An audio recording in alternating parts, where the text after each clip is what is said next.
Americans are obsessed with socialism, but I don't think it's socialism that they're obsessed with.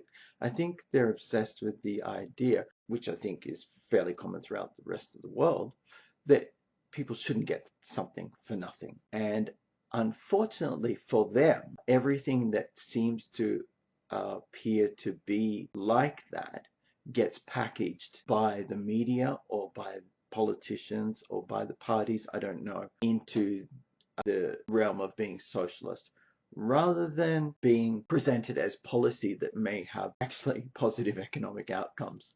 So, for example, the most famous one for the US is that US doesn't have universal healthcare.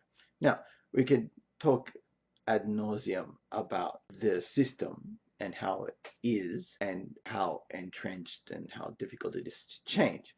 But the basic established fact is that everyone has universal healthcare and the US doesn't. So there must be something that's particularly different about the US that hasn't led it to that place where it has embraced universal healthcare. So other countries around the world had systems similar to what the US has now. I have to qualify that because we're talking for most places 30, 40 years ago, and all of these things have evolved over time. And so, to cut a long story short, the US system is more entrenched now than perhaps those systems were in those countries. But for example, a country like Australia, my country, where we had normal healthcare like the US does, you have private healthcare. If you can't afford it, you don't have healthcare. You need to go to the doctor, you need to pay the full price, and that's just that. You go to the doctor as little as possible. And then we got universal healthcare. It was a struggle, but we got there. And once we had it, there was no going back. People had, each government successively had to promise that they wouldn't dismantle it. It's been modified now, but generally, we got it. So what makes the US so different to other countries that it hasn't similarly gotten there, apart from the entrenched system and the lobbyists and all that? How hasn't it got there? And I think the complaint goes is that that's socialism. That if you start to go down that path, it's a slippery slope and you could end up at a socialist country. And that's something that's easily packaged, easily messaged, and can be easily understood by people. The only problem with that is that's never happened. No country that has gone down that path. So why hasn't that message gotten through? So I think what happens is that people are so obsessed and fearful of this idea of socialism that they don't even entertain any notion of it being a viable alternative.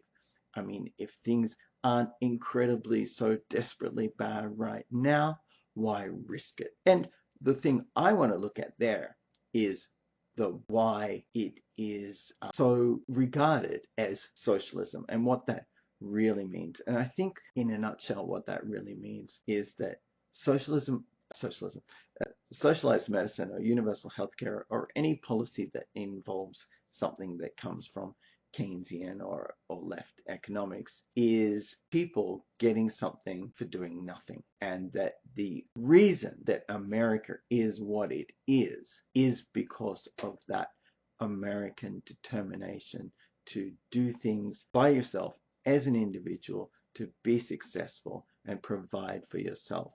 And that if you start giving people stuff, you will weaken that American spirit. Now, I can appreciate that. However, there's a whole lot of factors involved in how America is successful, why it's successful, and in my kind of very basic analysis of it historically, that success didn't come just from rugged determination. It was a part, and I think that's a part of any country. I think any country that has been successful or has successful people, that is a part of their nature. I think that's human, is what I'm saying. And I think this idea that Americans are somehow more than that, I can entertain that and I can let them have that. But at the same time, that's not the sole reason that America is what it is. It's a combination of factors. It involves, the hundreds of years of conflict in Europe that ended with World War II, and how America came in as one of the most undamaged countries to emerge from that and, exert a dominance over things economically, politically for decades.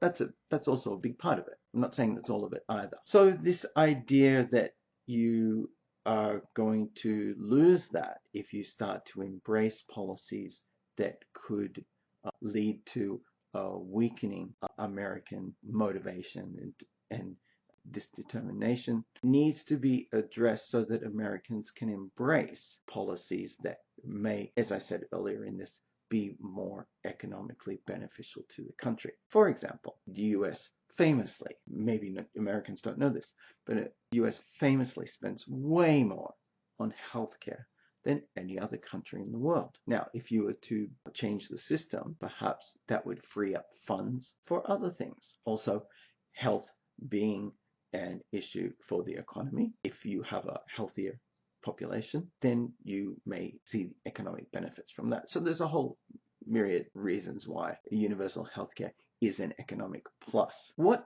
I wanted to touch on just at the end here is that the US Steel, Nippon Steel deal that I talked about in my last video is an indication or an example of just that, embracing a policy that, who does that? China does that. Maybe some European countries do. I don't know, but maybe because it is such a unusual thing, and I'm surprised that people are not, making more of this. I don't know what it is, but this is a big thing that the government is keeping power, veto power over a privately owned company. That's no longer capitalism. It is capitalism, but it's no longer that American version of capitalism that they are in fear. They think they'll lose if they give up to some left-leaning things like universal healthcare. And it's surprising that this is coming from a right-wing government. Now, I shouldn't say that because it was the right-wing government in Japan that brought in universal healthcare. So,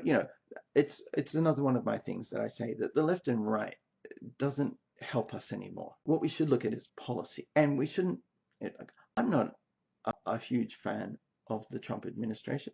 I wasn't a huge fan of the Biden administration. They both did good things. All governments do good things. They can't help it. It's how bad they are in the end that counts. And this is a good move by Trump because it's a national security issue. It is something Japan Steel is willing to accept because they deal with the Japanese government, who doesn't even have this. But, the Japanese government has very good soft power. It has its tentacles in there without actually being in there. What Trump has done is more overt. Very interesting. I think it's positive, and I think if it's an example of the future from Trump, that's not a bad sign. So I would like to hear what you think about that, and if you have any questions, let me know. Thanks for joining me today. This is Lang Standard.